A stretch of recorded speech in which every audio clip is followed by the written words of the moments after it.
नाज़रीन programme insight सां गॾु मां आहियां जो मेज़बान इज़हार सूमरो।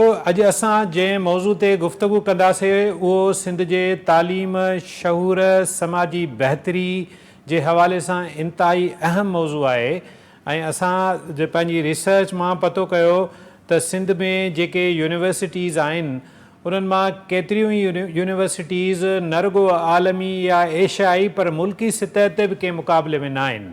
जी हाँ, अॼु असां गुफ़्तगू कंदासीं सिंध में मौजूदु यूनिवर्सिटियुनि जी, ख़ासि तौर ते जेके सरकारी यूनिवर्सिटीज़ आहिनि जिन खे ग्रांट बि मिले थी ऐं जिन खे सरकार जी मदद बि आहे, पर बदकिस्मती सां उहे यूनिवर्सिटीज़ न त समाज जे अंदरि पंहिंजो को कारज पैदा करे सघियूं आहिनि, न वरी उन्हनि जो जेके स्टूडेंट्स आहिनि उन्हनि जी जेका प्रोडक्टिविटी आहे उहा समाज खे कंहिं बहितरी ॾांहुं वठी वञण में को वॾो किरदारु अदा करे सघियूं आहिनि।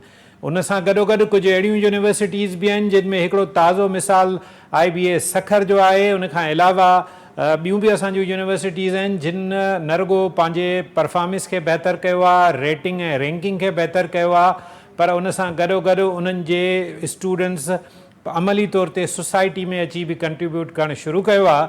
पर मजमूई तौर ते सिंध जे यूनिवर्सिटियुनि में जिते सियासी माण्हुनि जी मुदाख़लत आहे, जिते यूनियननि जा मामला आहिनि, जिते उस्तादनि जी क्लासनि वठण जो मामिलो आहे, जिते ॾींहों ॾींहुं वधंदड़ फीसुनि जो मामिलो आहे ऐं उन सां गॾोगॾु ॿिया अहिड़ा जुड़ियल मामला आहिनि। न रुगो इहो पर ख़ुदि वाइस चांसलर्स जी जेका अपॉइंटमेंट थिए थी उन ते बि कई सवाल उथनि था, छाकाणि त चयो वञे थो त उन में सियासी मुदाख़लत थिए थी ऐं फेवरेटिज़म थिए थो। नतीजे में सिंध जूं यूनिवर्सिटियूं दुनिया जे ॿियनि यूनिवर्सिटियुनि जे भेट में न त कंहिं मुक़ाबले वारी सूरत हाल में नज़र अचनि थियूं, न उन्हनि जी रेटिंग का एक्स्ट्राऑर्डिनरी नज़र अचे थी, न वरी ईंदड़ ॾींहंनि में का तकड़ी बहितरीअ जी उमेद नज़र अचे थी। इन सॼी सूरत हाल खे सम्झण जे लाइ, मालूम करण लाइ अॼु असां मुख़्तलिफ़ यूनिवर्सिटियुनि जे वाइस चांसलर्स, उस्तादनि जेके उते पढ़ाइनि था, उस्तादनि जे तंज़ीमुनि जे उहिदेदारनि सां राब्ता करे ऐं उन्हनि खां मौक़ुफ़ वरितो आहे त जीअं अव्हांखे ॿुधाए सघूं त सिंध में हिन वक़्तु यूनिवर्सिटियुनि जी रेटिंग ऐं रैंकिंग ऐं उन सां गॾोगॾु उन्हनि जो मयार जे हवाले सां सूरत हाल कहिड़ी आहे। नाज़रीन, हींअर असां राब्तो कयो आहे सिंध जी हिकु इंतिहाई अहम यूनिवर्सिटी IBA यूनिवर्सिटी सखर जे vice chancellor doctor Asif Shaikh साहब सां। साईं, welcome to the program sir. वॾी महिरबानी मुंहिंजा भाउ। सर, ॻाल्हि ॿोल हितां शुरू कंदासीं त माशाल्लाह जिते तनक़ीद थींदी रही आहे यूनिवर्सिटियुनि ते उन्हनि जे रैंकिंग ऐं स्टैंडर्ड्स जे हवाले सां, उते सिंध जे माण्हुनि खे हिकिड़ी ख़ुशख़बरी मिली त IBA सखर रैंकिंग में तमामु तेज़ी सां उॾाम कई आहे, हिकिड़ी सुठी पोज़ीशन ते अची वई आहे। हिकिड़ो त असांखे उन हवाले सां ॿुधाइजो त हिन वक़्तु अव्हांजी यूनिवर्सिटी जो स्टेटस छा आहे रैंकिंग में मुल्क जे अंदरि ऐं आलमी सतह ते, ऐं गॾोगॾु इहो ॿुधाइजो त इन खे हासिलु करण लाइ अव्हांखे छा करिणो पियो।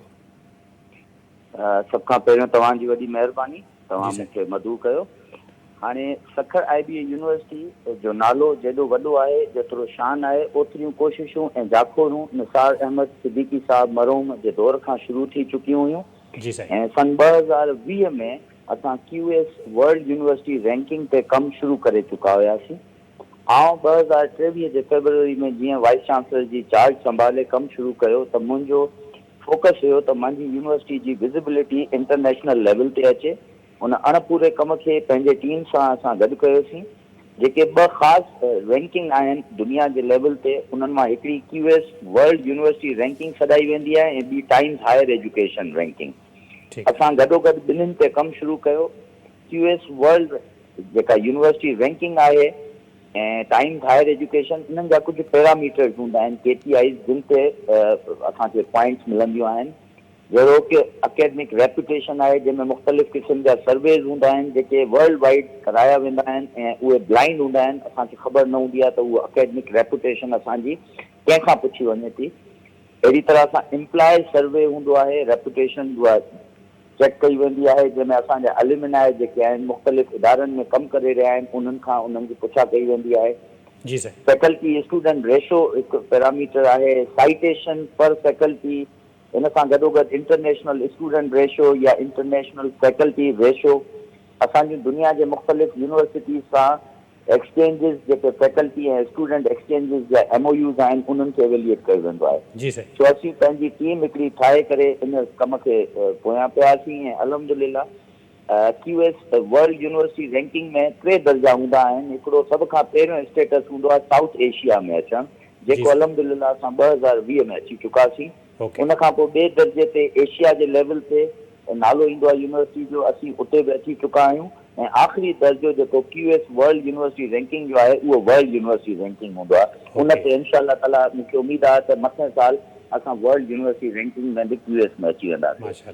ॿिए पासे आउं तव्हांखे ॿुधाईंदो हलां त टाइम्स हायर एजुकेशन में असां पाकिस्तान जी 250 खां वधीक यूनिवर्सिटियुनि मां पहिरीं यूनिवर्सिटी सिंध जी आहियूं जेका सेकेंड लेयर में आई आहे। हिन साल टाइम्स हायर एजुकेशन अक्टूबर 2025 जे महीने में ई पंहिंजी 2025 जी वर्ल्ड रैंकिंग जारी कई आहे, जंहिंमें पाकिस्तान जूं 47 यूनिवर्सिटियूं शामिल आहिनि। ऐं उन्हनि 47 यूनिवर्सिटियुनि मां टॉप 500 में पाकिस्तान जी हिकु यूनिवर्सिटी कायद आज़म यूनिवर्सिटी इस्लामाबाद आई आहे। ऐं सेकेंड लेयर ऑफ रैंकिंग में जेके यूनिवर्सिटियूं आयूं आहिनि उहे 7 आहिनि।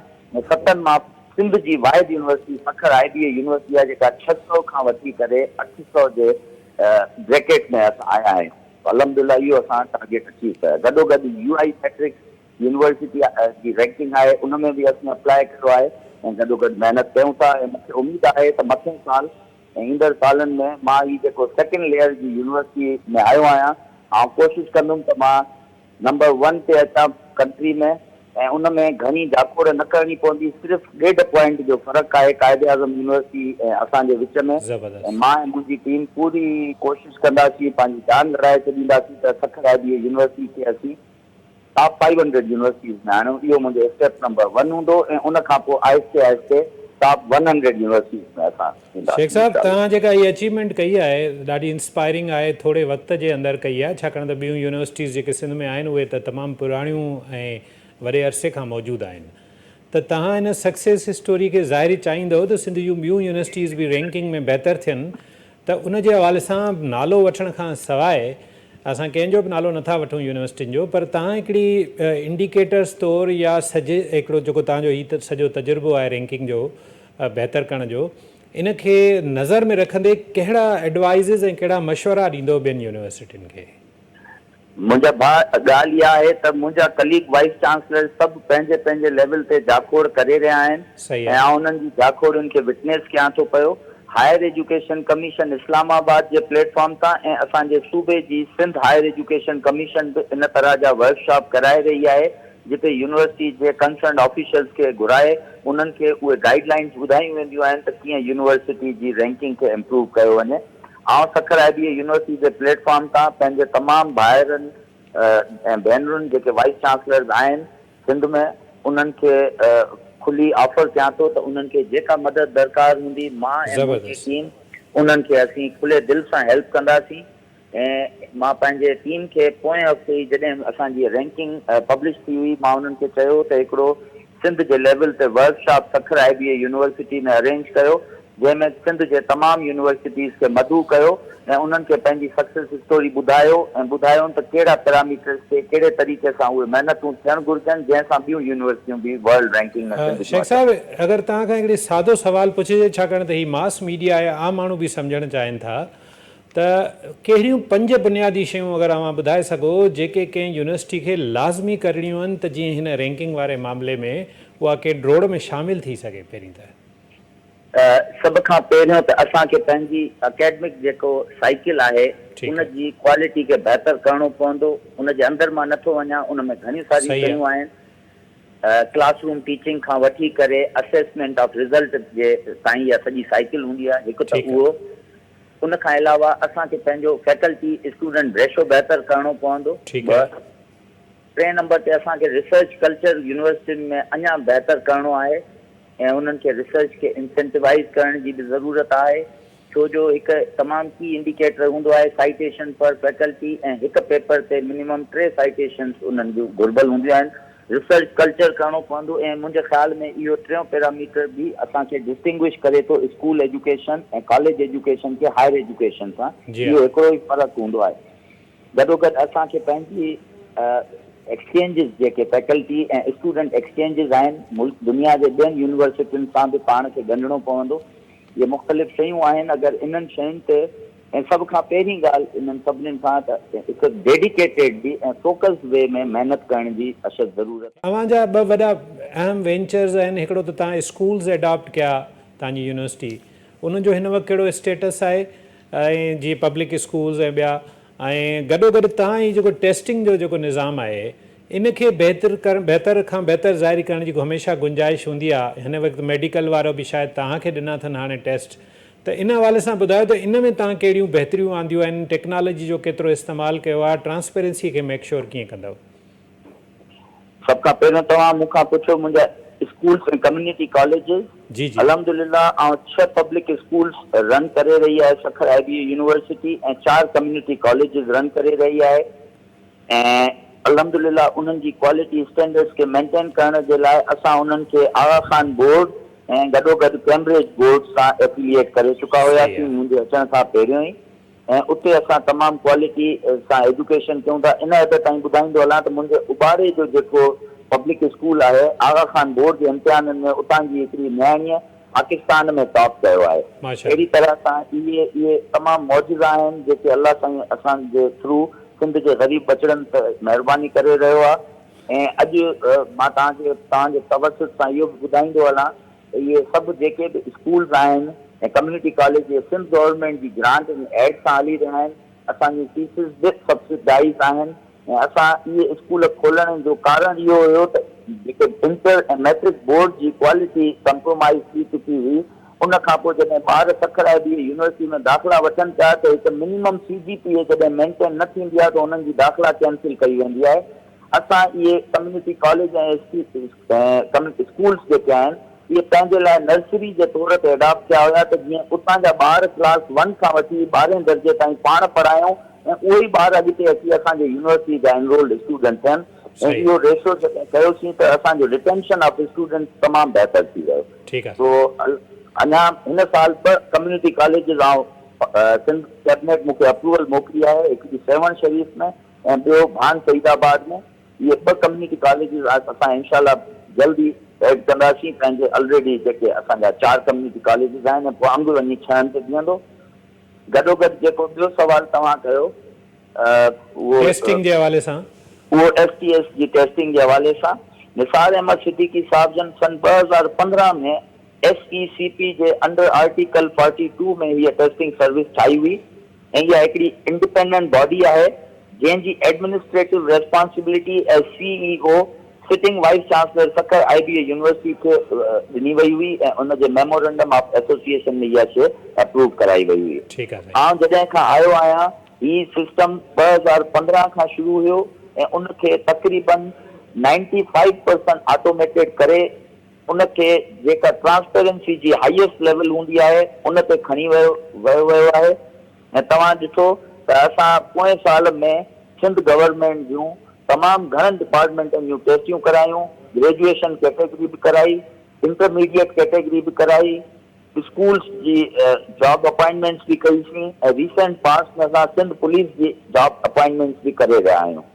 ऐं अल्हम्दुलिल्लाह अॼु ताईं कॾहिं बि सखर IBA यूनिवर्सिटीअ जी साख खे कोई बि आङुर खणी कोन सघियो आहे ऐं उनजो वाज़े सबबु इहो ई आहे त ही ऑटोमेटेड सिस्टम्स आहिनि। इन में ह्यूमन इन्वॉल्वमेंट जो अंसर मिनिमम रखियो। जिते ह्यूमन इन्वॉल्वमेंट आहे उते असांजा चेक्स एतिरा आहिनि जो इंशाअल्लाह ताला इहे लीकेजिस जी जेके शिकायतूं जीअं तव्हां हवालो ॾिनो मेडिकल जी दाख़िला जी MDK टेस्ट जे हवाले सां, हाणे हिकु हाई कोर्ट जे ऑर्डर जे तहत इहा ज़िम्मेदारी 2 यूनिवर्सिटियुनि खे ॾिनी वई हुई ऐं उन में STS खे अपर सिंध जूं जेके एरियाज़ आहिनि जंहिंमें कराचीअ खे छॾे बाक़ियुनि जी ज़िम्मेदारी ॾिनी वई हुई। ऐं जेकॾहिं इहा ज़िम्मेदारी सखर IBA STS ते ईंदी इंशाअल्लाह ताला ऐं पंहिंजे रब जी ज़ात मां एतिरो मूंखे पको यकीन आहे त असां इन में बि सुरखुरू थी निकिरंदा। नाज़रीन, हींअर असां राब्तो कयो आहे शहीद बेनज़ीर भुट्टो यूनिवर्सिटी शहीद बेनज़ीर आबाद जे vice chancellor professor engineer doctor Madad Ali Shah साहब सां। साईं वेलकम टू द प्रोग्राम। सभ खां पहिरीं असां अव्हां खां मालूम करणु चाहींदासीं त सिंध ऐं मुल्क में सिंध जूं जेके यूनिवर्सिटीज़ आहिनि उहे मुल्क में आलमी सतह ते रैंकिंग में कहिड़ी पोज़ीशन ते आहिनि ऐं उन्हनि खे पंहिंजी रैंकिंग बहितर बणाइण लाइ छा करणु घुरिजे? जी साईं। सभ खां पहिरियां त साईं हिन वक़्तु वॾे में वॾो इहो मसइलो आहे त ओवरऑल पाकिस्तान जो दुनिया जी कंट्रीज़ जी रैंकिंग में ऐं वरी ख़ासि तौर ते सिंध जो पाकिस्तान जी यूनिवर्सिटीज़ जी रैंकिंग में मथे अचणु हिकु तमामु वॾो मसइलो आहे। ऐं काफ़ी यूनिवर्सिटीज़ असांजूं इन रैंकिंग में तमामु पोइ ते आहिनि। हा, कुझु यूनिवर्सिटियुनि सुठा एफर्ट्स करे जेको आहे सो काफ़ी बहितरी कई आहे ऐं तव्हांजे साम्हूं आहिनि असां वटि सखर IBA जो मिसाल आहे, मेहरान यूनिवर्सिटी आहे, NED university of engineering and technology आहे।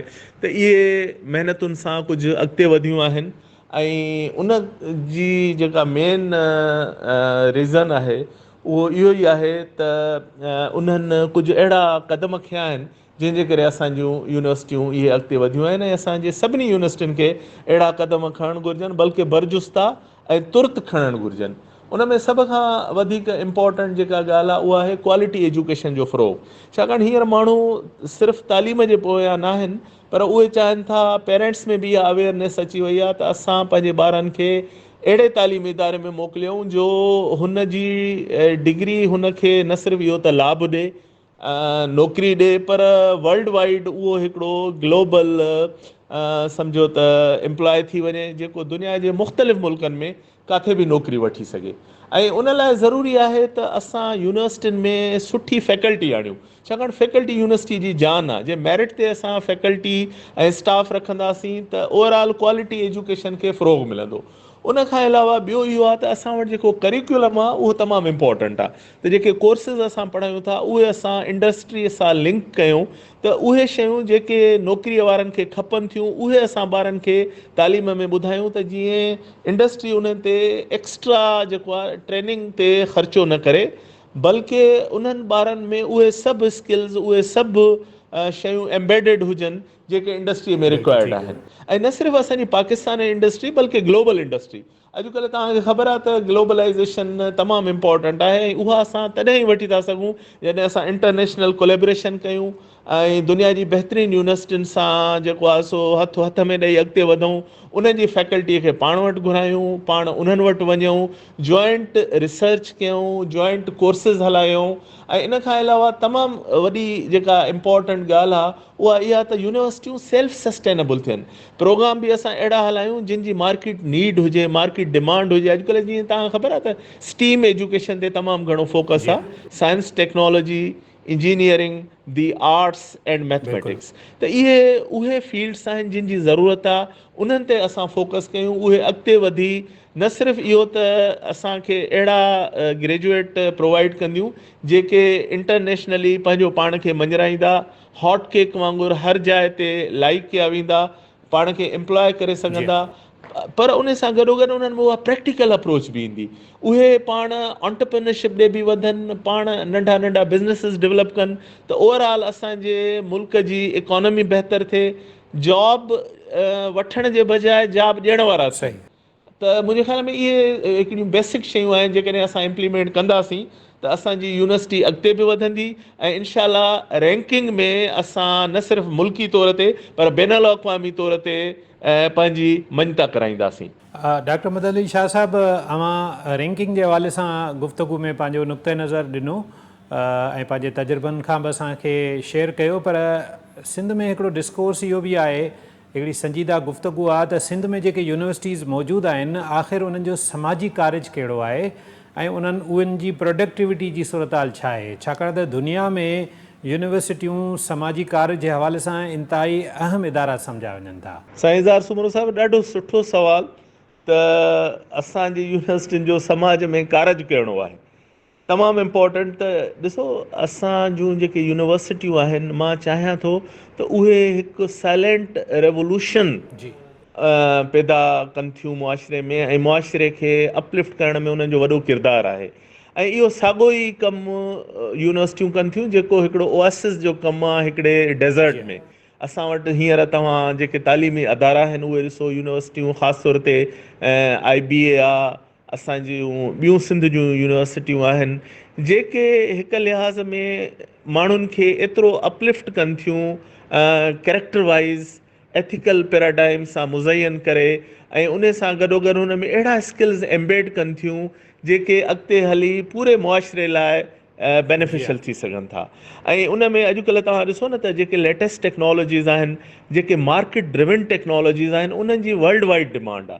तव्हां जूं फील्ड्स जीअं तव्हांजी रोबोटिक्स आहे, तव्हांजी आर्टिफिशियल इंटेलिजेंस आहे, कंप्यूटिंग जूं जेके बि फील्ड्स आहिनि ऐं इंजीनियरिंग जूं उहे फील्ड्स जेके वर्ल्ड वाइड नीडिड आहिनि, हींअर तव्हांजी जेको आहे सो एनर्जी, इन्वायरमेंट, इन्हनि फील्ड्स में, इन खां अलावा पूरी जेका बि स्टीम एजुकेशन आहे उन सभिनी खे जेकॾहिं असां इहे शयूं नाफ़िज़ कंदासीं ऐं उहे फील्ड्स उन्हनि में असां पंहिंजे शागिर्दनि खे तयारु कंदासीं त उहे वधीक प्रोडक्टिव थींदा। न सिर्फ़ु पाण प्रोडक्टिव थींदा पर अहिड़ा नंढा नंढा बिज़नेसिस खोलींदा, इंक्यूबेशन सेंटर खोलींदा ऐं असां टेक्नोलॉजी पार्क्स इंट्रोड्यूस कंदासीं जंहिंमें उहे स्टार्टअप बिज़नेस खोलींदा ऐं उहे ई हली अॻिते असांजे मुल्क खे तरक़ी वठाईंदा।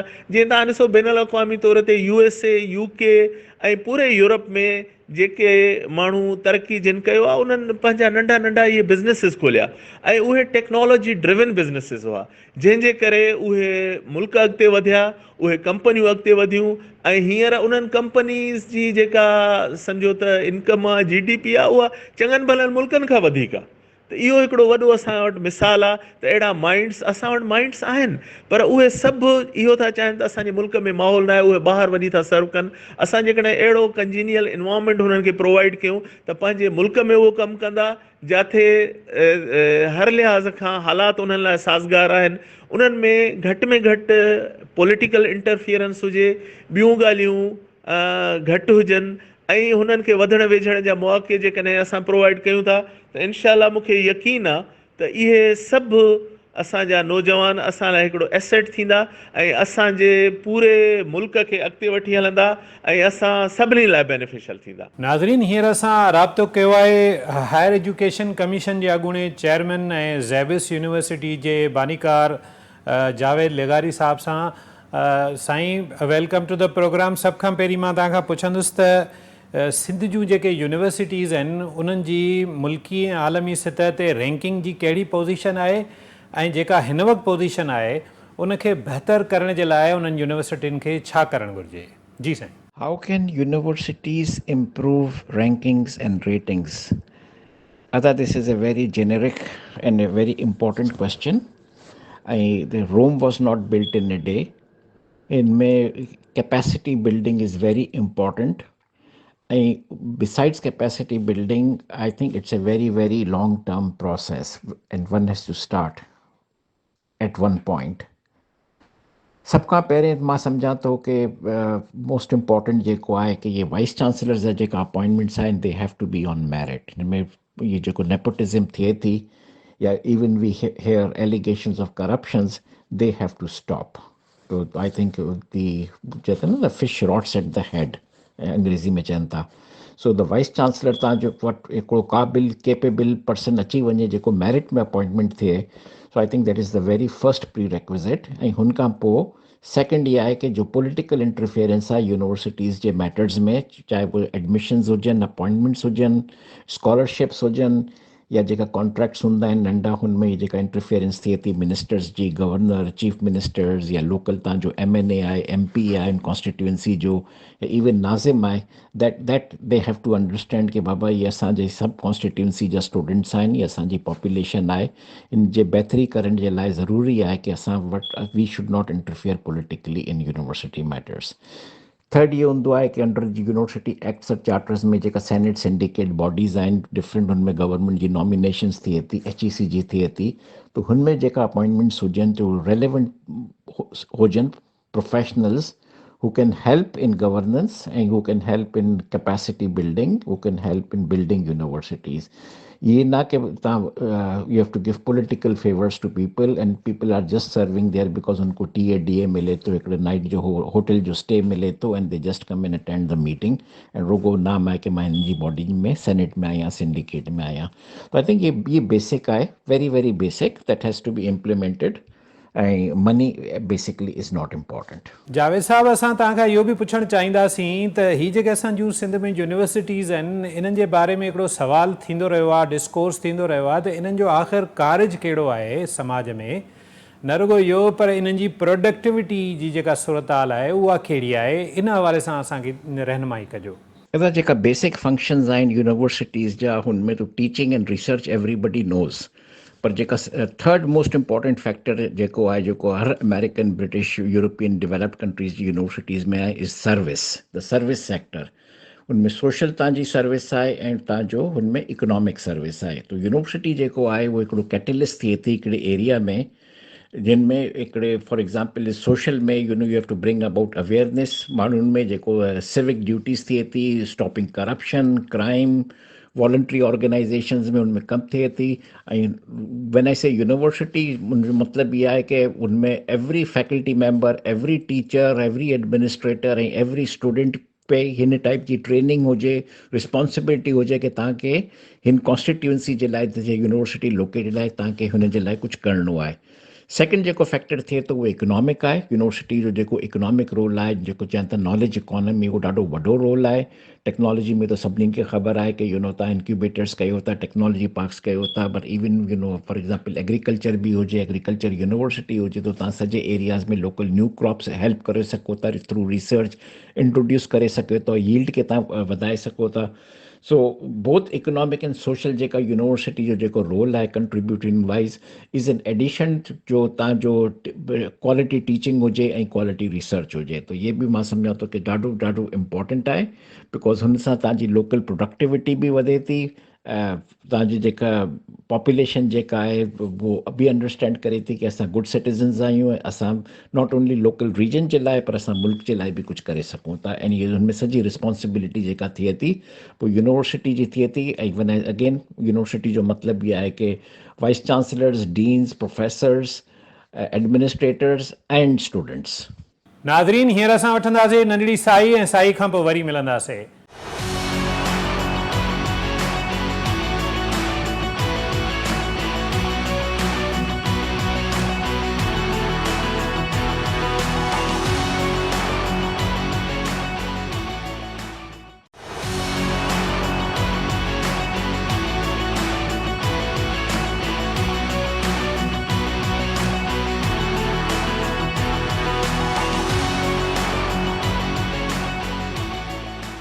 Welcome back to the program.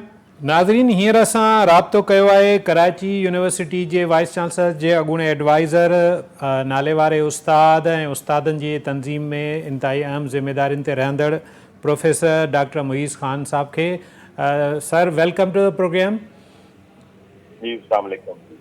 Sir, सबसे पहले तो हम आपसे ये मालूम करेंगे कि ये जो रैंकिंग का मामला है यूनिवर्सिटीज़ का, उसमें सिंध की यूनिवर्सिटीज़ इस वक्त कहाँ स्टैंड कर रही है? जी, रैंकिंग जो है सुमरू साहब दो किस्म की है। एक तो पाकिस्तान के अंदर की एचईसी रैंकिंग्स हैं जी, और दूसरी जो हमारी इंटरनेशनल रैंकिंग्स हैं, इधर एशिया की रैंकिंग्स हैं। तो अगर मैं बारी बारी सारी की बातें बता देता हूँ कि जो एचईसी की जो रैंकिंग्स हैं उसके अंदर हमारी सिंध की जो यूनिवर्सिटीज हैं वो हैं तो एग्जिस्ट तो करती हैं, लेकिन वो बहुत ज़्यादा ऑक्यूपाइंग पोजीशन पे नहीं है। और इसके अंदर जो है मेहरान यूनिवर्सिटी, मतलब मेहरान यूनिवर्सिटी इंजीनियरिंग में, एनईडी यूनिवर्सिटी इंजीनियरिंग में, ये बड़े नाम हैं सिंध के। और जनरल यूनिवर्सिटी के अंदर कराची यूनिवर्सिटी है, जामशोरो बड़े नाम हैं। और क्या नाम है, ये दो कैटेगरीज के अंदर तो इनके दो बड़े नाम हैं। बाकी यूनिवर्सिटीज और बिजनेस स्कूल के अंदर कराची आईबीए, सखर आईबीए, ये बड़े नाम हैं कराची, सॉरी सिंध से पूरे, जो कि एचईसी की रैंकिंग में भी आते हैं। और इंटरनेशनल रैंकिंग के अंदर बहुत प्रेजेंस है, वो कि बहुत पीछे है इंटरनेशनल रैंकिंग में, लेकिन वजिन पाकिस्तान जो है वो इसमें थोड़ी सी नजर आती है आपको। ये जो रैंकिंग का मामला है, अगर इसको देखते हुए हम एक और चीज़ की तरफ जाएं कि दुनिया में, बल्कि इंसानी तारीख को पढ़ें तो यूनिवर्सिटीज़ का एक बड़ा रोल रहा है सोसाइटी के अंदर। सोसाइटी में जो चेंजेस लाएं, पॉजिटिविटीज़ लाएं, टेक्नोलॉजी, ये सारी इसमें यूनिवर्सिटीज़ का बड़ा कंट्रीब्यूशन रहा है। और यूनिवर्सिटी की जो प्रोडक्टिविटी है वो बड़ी मैटर करती है सोसाइटीज़ में। डेवलप सोसाइटीज़ में तो आप देख रहे हैं, हमारे यहाँ जो यूनिवर्सिटीज़ हैं, आपको लगता है कि उनका समाजी कार्य जो उस तरह का है और उनकी प्रोडक्टिविटी इस तरह की है कि वो कंट्रीब्यूट कर रही हैं सोसाइटी में?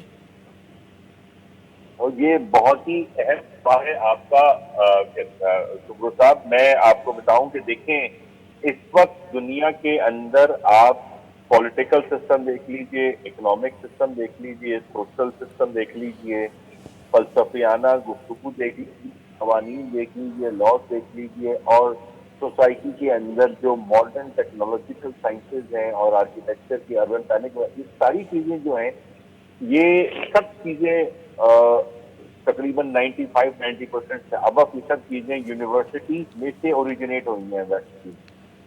मसलन एडम स्मिथ जो कि इकोनॉमिक्स का बहुत बड़ा मतलब टूरिस्ट है, वो भी यूनिवर्सिटी का प्रोफेसर, न्यूटन, आइंस्टाइन, ये सारे के सारे और बहुत सारे ऐसे लोग हैं जो कि यूनिवर्सिटी से लिंक रहा है उनका और यूनिवर्सिटी में रहकर उन्होंने काम किए। पॉलिटिकल साइंस की जितनी भी थ्योरीज हैं वो कहीं ना कहीं यूनिवर्सिटी के लोगों से आई हैं, यूनिवर्सिटी में पढ़ाते थे या रिसर्चर्स थे या टीचर्स थे, तो उस तरह से ये काम होता है। अब जो आपने बात की कि पाकिस्तान का उसके अंदर कंट्रीब्यूशन क्या रहा है विद इन पाकिस्तान सोसाइटी के अंदर, कराची पाकिस्तान की यूनिवर्सिटी इंक्लूडिंग सिंध की जो खास बिलखुसूस हमारी बहस का मौजू है कि सिंध की यूनिवर्सिटीज का उसके अंदर क्या कंट्रीब्यूशन रहा है, तो ये बात हमें तशवीशनाक है कि सिंध की जो यूनिवर्सिटीज हैं और बिलखुसूस हमारी बहस के मौजू के हिसाब से, और पाकिस्तान की यूनिवर्सिटीज बिलअमूम, वो उनका कोई बहुत कंट्रीब्यूशन साइंस एंड टेक्नोलॉजी के अंदर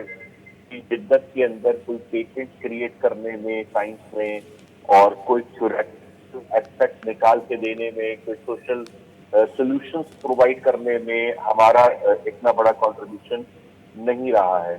अच्छा, इसके साथ साथ सुमरो साहब, हमें एक तरफ और निशानदेही करनी पड़ेगी कि इसकी वजूहात क्या है। इसकी वजूहात में एक बहुत बड़ा जो देखें, अब वेस्ट और जब हम कंपैरिजन कर रहे हैं वेस्टर्न यूनिवर्सिटीज का हम अपने सिंध की यूनिवर्सिटी से और पाकिस्तान की यूनिवर्सिटी से, तो एक बहुत बड़ा मसला जो है ना वो फंडिंग है जी। ये ध्यान में रखें कि वेस्ट के अंदर गवर्नमेंट की फंडिंग, इदारों की फंडिंग और एनजीओ की फंडिंग और लोकल और इंडिविजुअल बिजनेसमैन की फंडिंग के नाम से बहुत बड़े बड़े फंड होते हैं जिसके थ्रू वो लोग रिसर्च करके चीजें प्रोड्यूस करते हैं।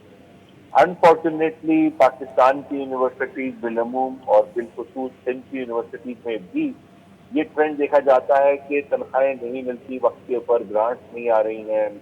और हमारियाँ, मैं आपको जब ये बहस हुई है तो मैं आपको बता दूं 2020 से अब तक 19 के बाद से 19 तक जो था वो प्रोग्रेसिव था हमारा HEC का, हायर एजुकेशन का फंड, जो कि पूरे पाकिस्तान की यूनिवर्सिटीज में फेडरल HEC डिस्ट्रीब्यूट करती थी। आपको ये जान के हैरानी होगी कि पिछले 4 साल से 2020 में जो हुकूमत थी वहां से उन्होंने फैसला किया कि HEC के जो फंडिंग है उसको कट ऑफ करना चाहिए, इतनी फंडिंग देने की जरूरत नहीं है। और तब से लेके आज तक जो फंड उस वक्त था जब 100 का डॉलर होता था, आज वो 250 पौने 300 से ऊपर चला गया, तो आज तक वही फंड है 65 अरब रुपए। अब आप मुझे बताइए बिजली के बिल कहाँ से कहाँ चले गए, केमिकल्स की कहाँ से कहाँ चले गई, डॉलर कहाँ चला गया, पेट्रोल और डीजल कहाँ चला गया, और कराची पूरे पाकिस्तान की फेडरल HEC के पास फंडिंग वही है जो उस वक्त थी। इस गवर्नमेंट ने भी इस दफा इसको खत्म 50% कर दिया था, तो फिर यूनिवर्सिटी से रिएक्शन आया तो उन्होंने बढ़ाया। अब इस माहौल के अंदर रिसर्च किस तरह से हो सुब्रो साहब, ये भी एक सवाल है बहुत इम्पोर्टेंट। अच्छा मेरे साहब, ये जो आपने फंडिंग की बात की, मैं आपको एक ख़बर की तरफ निशानदेही करना चाहूँगा जो एक बड़े अंग्रेज़ी अखबार में शाया हुई है कुछ दिन पहले, जिसमें कहा गया है कि डोनर इदारों ने कहा है कि यूनिवर्सिटीज़ को ग्रांट देना बंद की जाए, और ये उन्होंने कंडीशन रखी है जो फ्यूचर के लोन्स हैं उसके हवाले से। अब इस सिचुएशन में अगर तो गवर्नमेंट की फंडिंग ख़त्म हो जाती है तो आपके ख्याल में ये जो हमारी यूनिवर्सिटीज़ हैं, क्या ये अपने रिसोर्सेज पे सस्टेन कर सकेंगी? देखिए, यूनिवर्सिटीज के हमारे जो फाइनेंशियल मॉडल्स है ना, ये सुमरो साहब हमें देखना चाहिए कि दुनिया के अंदर ऑक्सफोर्ड यूनिवर्सिटी हो गई, कैम्ब्रिज हो गई, 800 साल से चल रही हैं, और अमेरिका से जो आईवी में क्या नाम है, हार्वर्ड यूनिवर्सिटी या दूसरी नस्लें, उनका मॉडल क्या है फाइनेंस का? वो भी कोई बहुत ज्यादा हुकूमती पैसों पे नहीं चलती, लेकिन शुरू में जब वो शुरू अब हुई थी और उसके बाद उन्होंने उस तरह के मॉडल्स बनाए थे इंटरनली कि वो उनकी फंडिंग अब जो है वो काफी हद तक सेल्फ सस्टेन्ड है। मसलन देखिए, एक चीज होती है सुमरो साहब, आप बड़े सीनियर जर्नलिस्ट हैं, आपको पता है एंडोमेंट फंड। अब एंडोमेंट फंड जो है हमारी यूनिवर्सिटीज के अंदर या तो बने हुए ही नहीं है सिरे से, और अगर कहीं है तो उनके ऊपर मेंटेन इतना नहीं हो पा रहा, या उनको इतना इंतजार नहीं है, या उनको इतना तरीके से अच्छे से बढ़ाया नहीं जा रहा। अब एंडोमेंट फंड एक बैकबोन होती है यूनिवर्सिटी की फाइनेंशियल, और वो नहीं हो पा रही। अच्छा, 1972 में जब यूनिवर्सिटी सिंध की स्ट्रेटजी की बात करूंगा मैं, तो जो चार्टर रिवाइज हुए थे उसके बाद सबके एक्टिव रिवाइज हुए थे, तो उसके अंदर ये बात थी, और जो कि बिल्कुल ठीक बात थी, कि एक गरीब आदमी का, एक लोअर मिडिल क्लास आदमी का बच्चा भी हायर एजुकेशन का हक रखता है और वो पढ़ना चाहिए जी। तो उसकी वजह से गवर्नमेंट की ग्रांट के ऊपर यूनिवर्सिटी चली गई थी, और गवर्नमेंट की ग्रांट जो है अभी अब उसको बैड फाइनेंशियल मैनेजमेंट कह लीजिए over the last 50 years since 72 और अब तक, कि वो जो यूनिवर्सिटीज हैं वो काफी सारी डिफॉल्ट में चली गई। और ऐसा नहीं है कि हर जगह ही बुरा हाल है, कुछ यूनिवर्सिटीज हैं जिन्होंने अपने अपने फाइनेंशियल मॉडल को बड़ा अच्छा किया है, और उन्होंने एंडोमेंट फंड और दूसरे डोनर जो लोकल डोनर्स हैं उनकी तरफ से उन्होंने अपने आप को किया है कि वो बच्चों को, देखिए मेन चीज होती है कि स्टूडेंट को रिलीफ मिले, ठीक, और रिसर्च, ये दो काम है यूनिवर्सिटी से, रिसर्च करके सोसाइटी में कंट्रीब्यूट करें, और जो बच्चे पढ़ने आने वाले हैं उनको क्वालिटी एजुकेशन दें अफोर्डेबल प्राइस के अंदर। तो क्वालिटी एजुकेशन अफोर्डेबल प्राइस के अंदर ये बड़ा एक लंबा मौजू आपने और बहुत ही अहम मौजू छेड़ा है, क्योंकि देखिए यूनिवर्सिटी जो है वो माशरे को बेहतरी की तरफ और मॉडर्नाइजेशन की तरफ लेके जाती है। जिन लोगों से हम उधार मांगते हैं, जिन लोगों से हम लोन मांगते हैं, उनके दो किस्म के लोग हैं, एक तो वो जिनके पास कुदरती वसाइल हैं जैसे तेल वाले ममालिक हैं, जी, और दूसरे वो जो टेक्नोलॉजिकली एडवांस है। जो टेक्नोलॉजिकली एडवांस है वो इन्हीं यूनिवर्सिटीज के सहारे टेक्नोलॉजिकली एडवांस है। सही। देखिए, मैंने शुरू में आपसे यही बात की थी कि जो कारज है उसकी प्रोडक्टिविटी है वो एक बड़ा सवाल है यूनिवर्सिटी। आखिर में मैं आपसे मालूम करना चाहूँगा कि जो हमारी रेटिंग बेहतर काफ़ी यूनिवर्सिटीज़ की अभी तक नहीं हो रही है और मसाइल हैं, कहीं इसमें जो वाइस चांसलर्स की सिलेक्शन है, अपॉइंटमेंट है, उसका भी तो अमल दखल नहीं है? ये देखिए बहुत ही अहम मौजू है। मेरा इसके ऊपर बड़ा स्ट्रांग ओपिनियन है, और ये हमारे मोहतरम पीएम साहब के साथ हमारी कुछ मीटिंग होती थी 2018 में, और सिंध को भी रिप्रेजेंट करता था पुलिस यूनिवर्सिटी को। तो हमारे दूसरे जो मोहतरम सीनियर असातिज़ा कराम हैं जो कि रिप्रेजेंटेशन में जैसे दूसरे लोग, इन सब के सामने मैंने ये अपना पॉइंट रखा था कि देखिए वाइस चांसलर का अपॉइंटमेंट हुआ करता था पहले सर्च कमेटी के, तो और सर्च कमेटी का तरीका ये होता था कि सर्च कमेटी सीनियर प्रोफेसर के ऊपर और गवर्नमेंट से कुछ एक दो ऑफिसर्स के ऊपर होती थी, जो कि सर्च करती थी पूरे पाकिस्तान से या पाकिस्तान से बाहर से भी हो सकता था, कि उनको इन्वाइट करके उनसे कहा जाता था कि आप हमारे इस यूनिवर्सिटी के वाइस चांसलर बने और हम चाहते हैं कि आप इसको चलाएं। जी। अब सर्च कमेटी को हमने कर दिया है सिलेक्शन बोर्ड। नाम उसका सर्च कमेटी जरूर है, ऐसा ही, लेकिन उसका तरीकेकार ये है कि इश्तिहार आएगा, आप अप्लाई करें, ये क्राइटेरिया है, और इस क्राइटेरिया के अंदर ये प्रोफेसर के जो इतने आर्टिकल होने चाहिए, इतने होने चाहिए, फिर उसके बाद शॉर्टलिस्ट करते हैं। आप शॉर्टलिस्ट करने के बाद 3 ये जो तरीकेकार शुरू हुआ है, ये पिछले 16 साल 18 साल या 20 साल से कह लीजिए, इससे बड़ी मामलात में गड़बड़ी आ गई है। और आप देखिए इसके अंदर सिंध गवर्नमेंट जितनी भी ट्रांसपेरेंसी करना चाहे, और वो करते भी, ऐसा नहीं है कि ट्रांसपेरेंसी करने की कोशिश करते हैं, लेकिन कहीं ना कुछ जाके वो अदालत में मामला, आप किसी को अपॉइंट करते हैं, दूसरा आदमी चला जाता है कि मेरे तो उससे ज्यादा एक्सपीरियंस है, मेरा तो इससे, इन्होंने मुझे क्यों नहीं रखा, उसको क्यों रखा। फिर वो स्टे ऑर्डर एक लंबा एक जिसे कहते हैं ना कि ये खत्म ही नहीं होने वाला सिलसिला है, लिटिगेशन और लॉ और उसके अंदर। नाज़रीन, हींअर असां राब्तो कयो आहे प्रोफेसर अख्तियार गुमरो साहब सां, जेके उस्तादनि जे तंज़ीम जा उहिदेदार बि आहिनि ऐं नाले वारा उस्ताद आहिनि। साईं, प्रोग्राम में भलीकार। साईं महिरबानी। साईं, सभ खां पहिरीं इहो ॿुधाइजो त हीउ जेको रैंकिंग ऐं रेटिंग वारो मामिलो आहे यूनिवर्सिटियुनि जो, इन में अव्हां छाकाणि त उस्ताद आहियो, तंहिं करे अव्हांजो कहिड़ो कंट्रीब्यूशन आहे, यानी अव्हांजी कम्यूनिटी जो, उस्तादनि जो, जेके यूनिवर्सिटीअ खे मथे मक़ाम ते वठी वञी सघनि था? सर, पहिरियों तव्हांजी महिरबानी मूंखे प्रोग्राम में मौक़े ॾियण जी। त मेन रैंकिंग यूनिवर्सिटी उस्ताद शागिर्दनि खां पोइ तमामु जेको आहे स्टेक होल्डर हूंदो आहे, उन्हनि में ॿारनि ऐं उस्ताद बि हूंदो आहे जेको यूनिवर्सिटियुनि जी रैंकिंग खे बहितर बणाए, जेको रिसर्च वारे हवाले उस्ताद रिसर्च आर्टिकल जेके मुख़्तलिफ़ दुनिया जे जर्नल्स में छपजनि था, त उन सिलसिले में उन यूनिवर्सिटियुनि जी जेका रैंकिंग ऐं उनजो जेका मान बहितर थियो। तव्हां जेकॾहिं ॾिसंदो त जेके यूनिवर्सिटीज़ आहिनि, जेका यूनिवर्सिटी आहे या IB आहे, उनमें इहो रिसर्च जी घणो फोकस थिए पियो जी। उस्ताद पर बदकिस्मती उहा आहे त उस्तादनि खे जेका आहे उन रिसर्च या बहितर तालीम ॾियण या जेके चाहिनि उनमें सहूलियतुनि जो घणो नुक़सानु आहे, तमामु घणी खोट आहे। तंहिं करे इदारनि जे जेका थींदा रहनि था, टाइम ते कोन मिलंदियूं आहिनि, सुबुह जो सो जेकॾहिं सरकार बजट बजट बहितर बणाईंदी, ख़ासि करे ट्रेनिंग करणु घुरिजे ऐं नवां दुनिया जा जेके इहे राइज आहिनि, जेके तरीक़ेकार आहिनि कॉलेज जा ट्रेनिंग जी तमामु खोट आहे।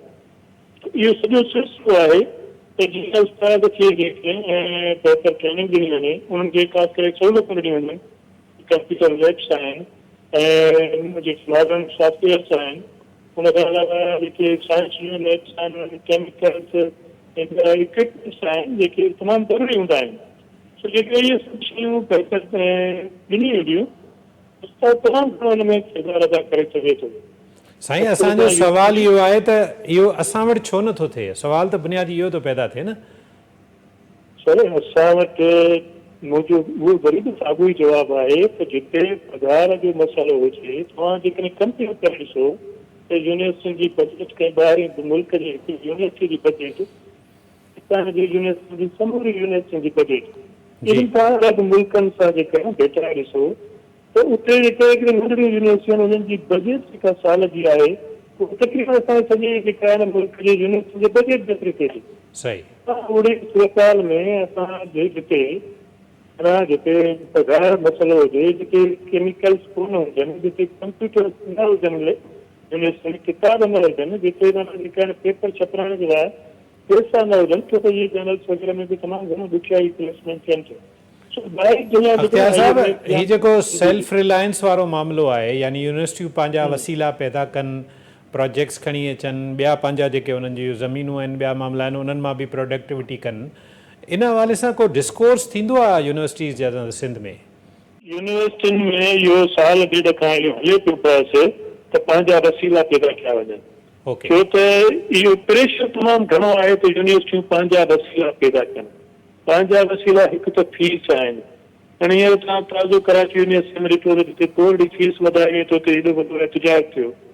ऐं जेकॾहिं यूनिवर्सिटियूं फीस तरफ़ वञनि थियूं त शागिर्द बि ग़रीब आहिनि, त उते हिकु त इहो ॿियो मसइलो आहे। ॿियो प्रोजेक्ट्स, मां पंहिंजे जेकॾहिं खेड़पुर यूनिवर्सिटीअ जो चवां, हिते लोकेलिटी में केतिरी इंडस्ट्री आहे साईं, उन कहिड़ी इंडस्ट्री आहे जेका यूनिवर्सिटियुनि जी फंडिंग कंदी आहे? यूनिवर्सिटी शुगर मिल जो असां प्रोजेक्ट कयूं था, खणूं था, त केतिरा पैसा ॾींदा जो यूनिवर्सिटी जेके पंहिंजी पघारूं या इहे सस्टेन करे सघंदी। नाज़रीन, अवां अॼोके प्रोग्राम में महिमाननि जी गुफ़्तगू ॿुधी, ईंदड़ भेरे के नए मौज़ू सां गॾु वरी अवां जे आॾो हाज़िर थींदासीं। ओसी ताईं अलावाई।